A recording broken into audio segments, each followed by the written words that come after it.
ایک صحابی رسول ہے حضرت سعد بن ابی وقاص رضی اللہ تعالی عنہ، یہ وہ شخص ہے جنہوں نے مسلمانوں کی طرف سے جنگ کرتے ہوئے تمام مسلمانوں میں سب سے پہلا تیر کفار کے مقابلے میں پھینکا تھا۔ اس شخص کا نام حضرت سعد بن ابی وقاص رضی اللہ تعالی عنہ۔ ہمارے کسی بچے کو نہیں پتا، شاید کسی احباب کو علم ہو کہ وہ کون سا بندہ تھا جس نے پہلا تیر پھینکا۔ ہمیں دنیا کے بارے میں ہر چیز کا علم ہوتا ہے۔ آپ چھوٹے بچے سے پوچھیں پاکستان کی کرکٹ ٹیم کے حوالے سے، وہ ہمیں بتائے گا کہ پاکستان کی کنڈیشن کیسی ہے۔ فٹ بال کے حوالے سے سوال کریں، ہمارا بچہ بتائے گا۔ فلم کے بارے میں ہمارے بچوں سے پوچھیں، ہم بتائیں گے، وہ سب کچھ بتائیں گے۔ قصور بچوں کا نہیں، قصور ہمارا ہے کہ ہم نے سب کچھ بچوں کو دے دیا، دین اسلام کی طرف اپنے بچوں کو راغب نہیں کیا۔ ہم نے کبھی نہیں بتایا کہ نبی علیہ السلام کے صحابہ کا نام کیا تھا،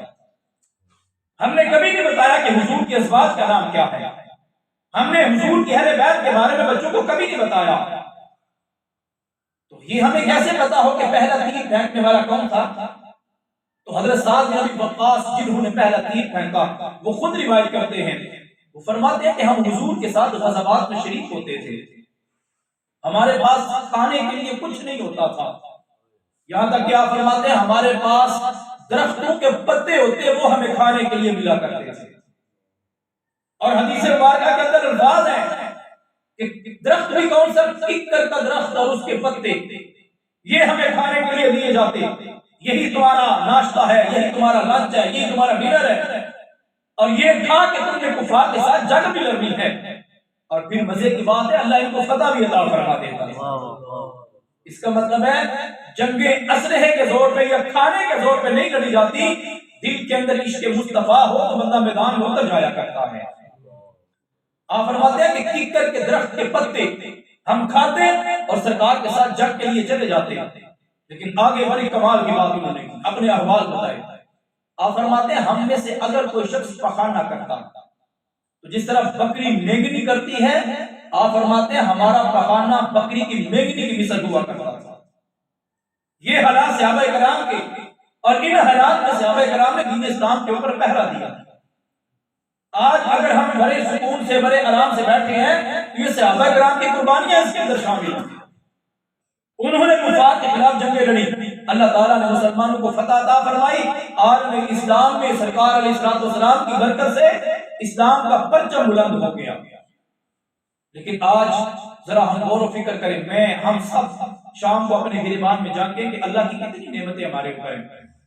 صبح سے لے کے شام تک، پہننے کی صورت میں، کھانے کی صورت میں، مکان کی صورت میں، رشتہ داروں کی صورت میں، حتیٰ کہ سرکار علیہ السلام کی کچھ صحابہ جنہیں اصحاب صفا کہا جاتا ہے، یہ وہ صحابہ تھے کہ جن کا گھر بار، ماں باپ، رشتہ دار کوئی نہیں تھا، یہ ہر وقت سرکار کے دروازے پہ پڑے رہتے ہیں۔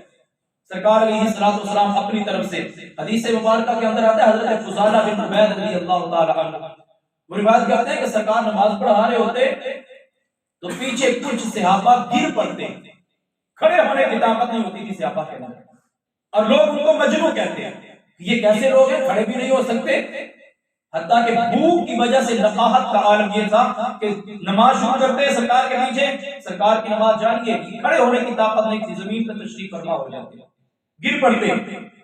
تو لوگ مجنون کہتے ہیں۔ لیکن سلام پھیرنے کے بعد جب سرکار ان کی طرف توجہ فرماتے تو سرکار فرماتے کہ تم لوگوں کی طرف نہ دیکھو کہ لوگ تمہیں مجنون کہتے ہیں، لوگ باتیں کرتے ہیں، اگر تمہیں پتہ چل جائے وہ جو بھوک کی وجہ سے گر پڑے تھے،